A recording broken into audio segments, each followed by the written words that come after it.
Monsieur Luc Michel, vous êtes des géopoliticiens belges, spécialiste des questions internationales. Je vous remercie infiniment d'avoir eu la gentillesse d'accorder ces entretiens à la radio francophone iranienne. Monsieur Michel, quelle analyse portez-vous sur cette tournée régionale du secrétaire d'État américain John Kerry qui a participé à une réunion ministérielle du Conseil de coopération du Golfe Persique à Doha? Mais il ne faut pas focaliser la tournée de Kerry, proprement dit, sur le Proche-Orient. Il y a une tendance générale actuellement des États-Unis à resserrer les alliances régionales sur lesquelles s'appuient les États-Unis. Ils sont donc en train de resserrer au Proche-Orient la coopération avec donc l'Arabie Saoudite, le Qatar et toutes ces monarchies réactionnaires du Golfe. Ça, c'est pour le Conseil de coopération du Golfe. Ils sont en train de resserrer les liens avec l'armée égyptienne. Et surtout, Kerry ensuite s'en va en Asie, où il va à un sommet de l'ASEAN. L'ASEAN, on l'oublie, c'est l'équivalent asiatique autour de la Chine de l'OTAN. Avec le même but que l'OTAN, qui est d'encercler l'Union soviétique puis la Russie, le but de l'ASEAN, c'est d'encercler la Chine et le Vietnam, il ne faut pas l'oublier. Tout ça s'inscrit évidemment dans la confrontation géopolitique entre les États-Unis et l'Eurasie. Il faut savoir que cette tenue ce mois-ci, on en a très peu parlé sur les médias iraniens, mais cette tenue, donc la grande série de sommets, puisqu'il y a eu presque un mois d'activité diplomatique à Oufa en Russie, avec des sommets communs des BRICS et de l'OCS, donc l'Organisation de coopération de Shanghai, qui est une grande alliance géopolitique dont la Russie et la Chine voudraient faire l'équivalent d'un OTAN asiatique, un contre-OTAN asiatique. Le grand moment, ça a été le 10 juillet, ça a été le sommet joint des chefs d'État des BRICS et de l'OCS. Si on met les deux, l'alliance économique des BRICS et l'alliance géopolitique de l'OCS ensemble, on a la plus grande alliance militaire du monde, on a 3 milliards d'habitants et on a les 3/5 de l'Eurasie. Il faut savoir qu'à ce sommet, 3 nouveaux membres sont rentrés à l'OCS, c'est bien entendu le Pakistan et l'Inde, mais surtout l'Iran, votre pays, qui jusque-là, ces 3 pays étaient observateurs. Ça crée tout à fait une nouvelle donne géopolitique pour les États-Unis, puisque l'Organisation de coopération de Shanghai, d'alliance purement eurasiatique, centrée donc principalement sur la partie asiatique de l'Eurasie, a maintenant un énorme pied au Proche-Orient. C'est le retour évidemment de la diplomatie russe aussi, non seulement comme maintenant en Iran ou en Syrie, mais dans une grande partie du Proche-Orient. La tournée de Kerry, elle vise à ça. On l'a focalisé sur le problème des accords de Genève sur le nucléaire civil, mais ce n'est pas ça l'axe principal. Les médias occidentaux racontent que notamment l'Arabie Saoudite ou l'Égypte seraient inquiètes, etc. Dans la pratique, l'alliance entre les États-Unis et ces deux pays ne s'est jamais aussi bien portée. On le voit dans l'agression de l'Arabie Saoudite contre le Yémen, on le voit dans un certain nombre d'autres activités. Le but de tout ça, donc, c'est de reforger des liens, de renforcer la présence militaire américaine dans ces régions. Et alors, il y a un aspect qu'il ne faut pas oublier, ce sont les ventes d'armes. Kerry va là surtout pour vendre des armes. Augmenter les armes vers les États du Golfe, relancer les ventes d'armes américaines, puisqu'il y a eu un blocus pendant plus d'une année avec l'Égypte. Il y a notamment la livraison immédiate de 8 chasseurs F-16 qui avait été promis précédemment. L'aide américaine s'est débloquée à l'armée égyptienne. Chaque année, les Américains, depuis sa date, donnent 1,3 milliard de dollars d'aide à l'armée. L'armée en Égypte, c'est un État dans l'État qui contrôle un immense secteur économique. Et tout ça fonctionne avec l'aide américaine. Pour que vos auditeurs comprennent l'enjeu, l'aide au développement de l'Égypte du gouvernement américain, elle n'est que de 300 millions de dollars contre 1,3 milliard à l'armée. Ce sont les États-Unis qui payent les armes, la formation, les pensions, les salaires, etc. C'est véritablement l'armée égyptienne une armée cliente. Tout ça, évidemment, intervient dans une grande perspective qui est la confrontation avec la Russie et, dans un second temps, avec la Chine. C'est l'agenda des géopolitologues et des stratèges américains pour les années 2020-2030. Il y a notamment George Friedman qui est le patron de Stratfor. Stratfor, c'est le principal think tank géopolitique américain. C'est avec des liens directs importants avec le Pentagone et les fabricants d'armes américains. Eh bien, le patron de Stratfor, dans un de ses livres, il prévoit une grande confrontation avec la Russie et la Chine entre 2020 et 2030.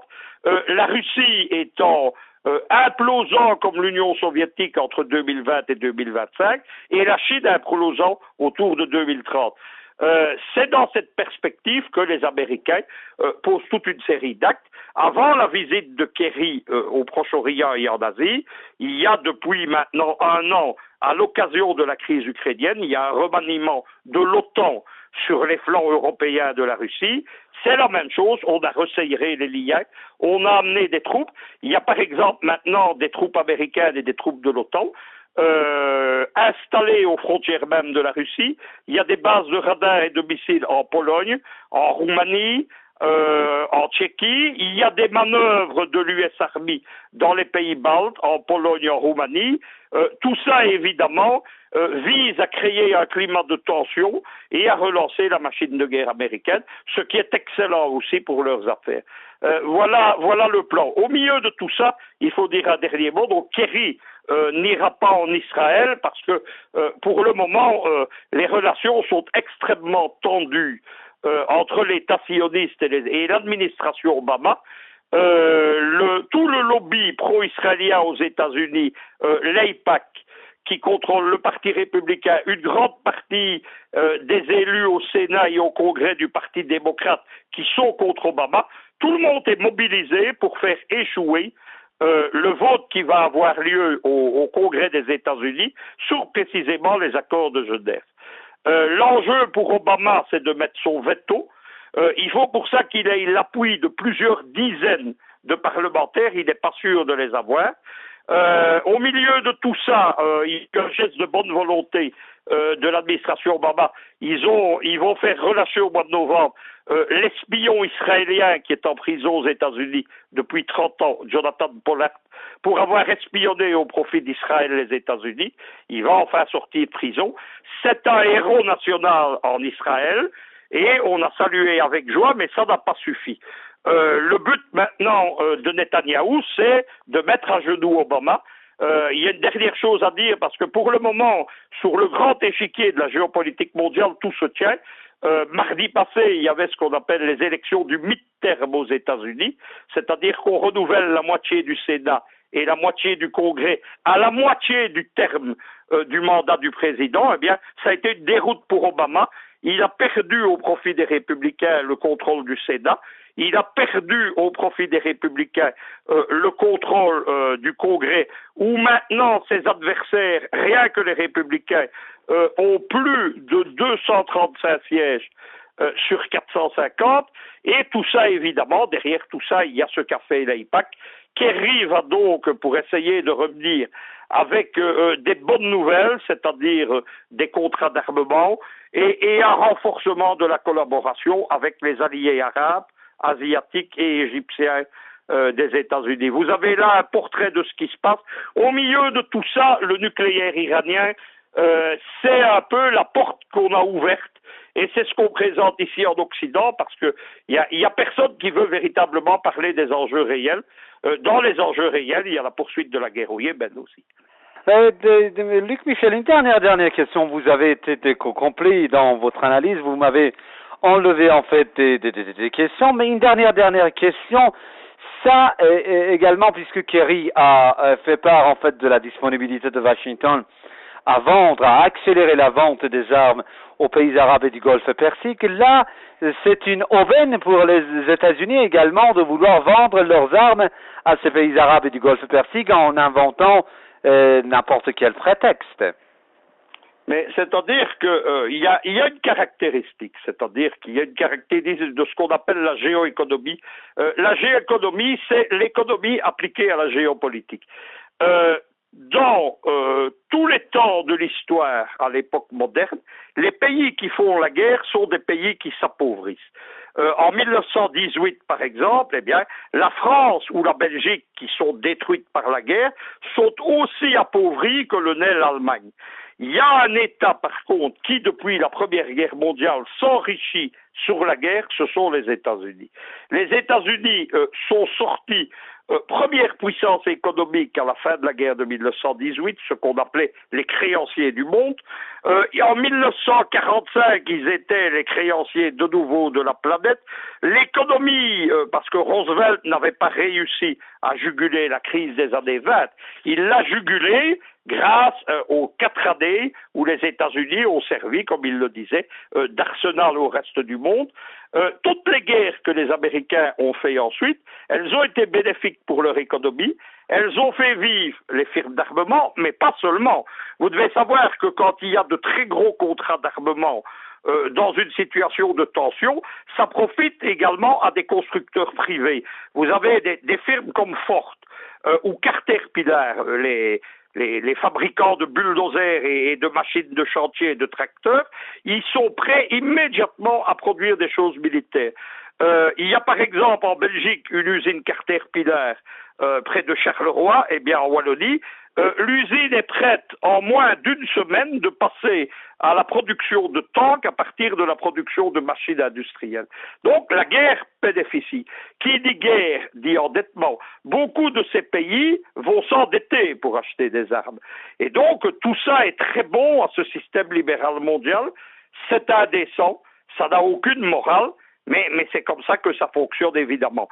Au milieu de tout ça, évidemment, donc les Américains se frottent les mains, en sachant que les États-Unis ne sont pas encore remis de la grande crise de 2008 et qu'ils ont besoin donc de ces commandes pour relancer la totalité de la machine industrielle, notamment les industries automobiles, etc. C'est exactement l'inverse de ce qui se passe pour la France.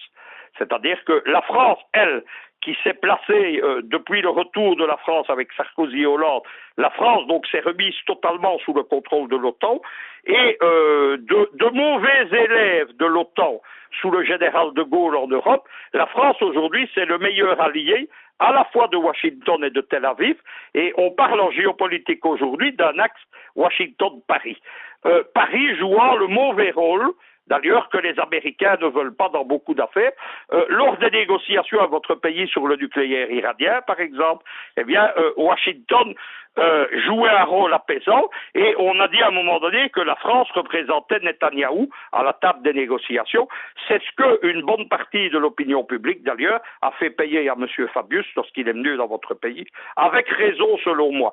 Eh bien, la France, elle, par contre, est en train de perdre de nombreux marchés à cause du soutien à sa politique américaine, à sa politique anti-russe, etc. On a l'exemple le plus typique aujourd'hui, vous savez, c'est l'affaire des Mistral. La France, en refusant de livrer les navires de commandement à la Russie, qui étaient payés à l'avance, la Russie les a payés il y a presque 2 ans. La France, évidemment, s'est torpillée elle-même comme fournisseur d'armement fiable et elle vient encore de le payer. On avait parlé d'une super vente de Rafale, donc les chasseurs bombardiers français à l'Inde. L'Inde vient Luc Michel, s'agissant en fait de ce contrat de vente des Rafales à l'Inde, vous savez, dans un moment donné, on a essayé de le présenter, s'agissant de la classe dirigeante française, comme un exploit, si vous voulez, pour Paris. Mais là, ce contrat de vente est dans l'impasse. Comment vous l'expliquez?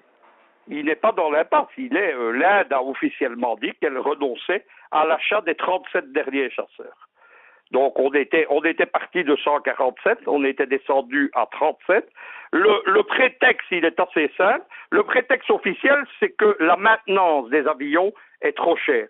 C'est un des problèmes de tous les chasseurs français. C'était déjà le cas des Mirages, c'est-à-dire qu'il y a eu une très lourde structure et à de très lourds frais d'entretien. Mais ce n'est qu'un prétexte. La réalité, c'est que l'interruption de la vente, c'est définitif apparemment. Elle repose sur deux raisons. La première, c'est que c'est un non-dit, c'est-à-dire que l'Inde n'a plus confiance dans Paris. À partir du moment où Paris ne livre pas les Mistral à la Russie, elle n'est plus fiable. Et ça va se répercuter sur les ventes d'armes françaises un peu partout, à part dans les pays du Golfe. Parce que les pays du Golfe, Qatar, Arabie Saoudite, ont acheté une bonne partie de la France et de la classe politique française. Mais il y a une deuxième raison dont je vous parlais, c'est que l'Inde est donc depuis maintenant 2 semaines membre officiel de l'OCS, donc de la contre-alliance des pays eurasiatiques face à l'OTAN et aux États-Unis. L'OCS, c'est aussi une grande alliance qui vise à terme à intégrer les armées des pays membres. Ça veut dire qu'on encourage les pays membres à acheter du matériel compatible, ça veut dire russe, chinois et bélarusses, parce que dans le matériel de pointe, les radars, la technologie des missiles, le Bélarus est un grand exportateur, et donc on les encourage à ne pas aller acheter du matériel dans des pays qui relèvent de l'OTAN. Il y a également des motifs évidemment stratégiques, puisque si vous achetez des Rafales à la France, vu le contrôle que l'OTAN exerce sur la France, l'OTAN connaît tout de ces chasseurs, connaît tout de ce matériel, connaît les limites des missiles, connaît les limites de la technologie. Et donc, plus l'Inde va s'engager vers l'OCS, moins évidemment elle va acheter du matériel occidental. On va avoir le même phénomène avec votre pays d'ailleurs. L'entrée de l'Iran à l'OCS fait d'ailleurs que les Russes vont probablement cette fois-ci livrer les fameux missiles qui ne seront plus des S-300 mais des S-400 ou des Iskander, puisque vous savez que les S-300 ne sont plus produits. Et donc, c'est une des raisons également de l'inquiétude de John Kerry, et c'est la raison pour laquelle il va essayer d'aller surarmer les membres de l'ASEAN, et au milieu desquels il y a un État qui est de plus en plus la plateforme de l'agression occidentale contre la Chine, c'est l'Australie. La politique australienne est totalement alignée sur les États-Unis et l'OTAN évidemment, et l'Australie sert de base arrière pour une future guerre contre la Chine. On voit se mettre en place en fait un monde qui est inquiétant, parce que on est en train de quitter indubitablement le nouvel ordre mondial, mais on est aussi en train de quitter le temps des relations internationales pacifiques. On voit se mettre en place en fait, que ce soit du côté du bloc américano-atlantiste, de ses alliés ou du côté du bloc eurasiatique, on voit se mettre en place une configuration de guerre. C'est inquiétant évidemment. Une configuration de guerre très particulièrement, vous voulez dire, entre les États-Unis et la Chine? Entre l'ensemble du bloc eurasiatique, c'est-à-dire que les géostratèges américains, ils ont un avantage, c'est-à-dire que ce sont des gens qui pratiquent ce qu'on appelle la realpolitik. Vous savez que l'homme qui a fondé ça, c'est Kissinger. Henry Kissinger, son disciple, c'est Brzezinski, qui encore aujourd'hui est le conseiller privé de Barack Obama en géopolitique. Tous ces gens, ils s'inscrivent dans une école géopolitique qu'on peut appeler celle du cynisme ou des faits brutaux.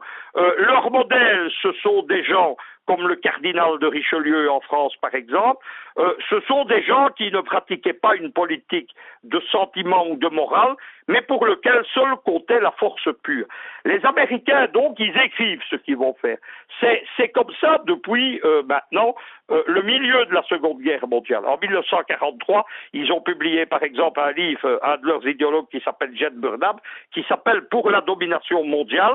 C'est ce qu'ils ont appliqué. Eh bien, aujourd'hui, les géostratèges américains, comme les gens de Stratford, ils décrivent ce qui va se passer. En fait, ils voient y arriver, en y poussant une confrontation directe avec la Russie et la Chine, et le but évidemment pour eux, c'est que cette confrontation se passe en deux parties. C'est-à-dire qu'on règle tout d'abord le cas de la Russie, et puis qu'on s'intéresse à la Chine. Ce qui les retient d'une confrontation directe avec la Chine pour le moment, ce sont deux choses. C'est que, contrairement à la Russie, qui a un programme pour les 40 prochaines années pour redevenir une superpuissance mondiale, la Chine n'a pas ça. La Chine n'a des projets géopolitiques que pour son étranger proche, c'est-à-dire la mer de Chine, la mer du Japon, l'Indochine. Et secondement, il y a des liens économiques qui sont très forts actuellement entre la Chine et les États-Unis, la Chine étant le principal créancier des États-Unis, possédant la majorité de sa dette, et donc un effondrement des États-Unis serait mortel pour l'économie chinoise et inversement. Donc, vis-à-vis de la Chine, on est en train de préparer des choses pour dans une vingtaine d'années. Tandis que face à la Russie, on est dans des choses immédiates. À 1 an, 2 ans, 3 ans, 4 ans, comme le montre la crise ukrainienne. En Chine, c'est plus subtil, c'est-à-dire qu'on est en train de mettre une architecture qui rappelle un peu ce qui s'est fait en Europe entre 1945 et 1955, ce qui a donné lieu à la guerre froide, c'est la même chose. On est en train de ressusciter les vieilles alliances géopolitiques de la guerre froide. Vous pouvez regarder, plus personne ne parlait de l'ASEAN, par exemple. On est en train de rééquiper des pays militairement. On est en train d'y implanter des législations du genre du Patriot Act américain en Nouvelle-Zélande, en Australie, etc. Mais ça, ce sont des projets, je vous dis, sur 2-3 décennies. Bon, il n'y aura pas de conflit immédiat avec la Chine. D'où l'importance pour la Russie de dynamiser l'organisation de Shanghai, de dynamiser une organisation militaire qui rappelle le pacte de Varsovie, qui est l'OTSC, l'Organisation du traité de sécurité collective, qui regroupe la Russie et 7 anciennes républiques soviétiques. Là, on est véritablement dans une mini-OTAN pro-russe, et donc leur but, c'est de faire fusionner tout ça avec l'espace économique eurasiatique, qui est la deuxième Europe qu'essaye de bâtir Moscou en concurrence de l'Europe de Bruxelles. Et il y a eu par exemple cette fameuse série de sommets à Oufa en Russie, il y a eu un projet qui va être adopté, c'est un projet de joindre l'Union économique eurasiatique russe avec ce qu'on appelle la nouvelle route de la soie chinoise, qui est un grand projet de construction de pipelines et d'autoroutes pour favoriser les échanges économiques dans les pays de l'Asie. Le but de la Russie, qui est le moteur de tout cet ensemble, il y a au total une dizaine d'unions régionales. Le but de la Russie, c'est le moteur de tout ça, évidemment, c'est de ne plus être seul dans la confrontation avec le bloc atlantique.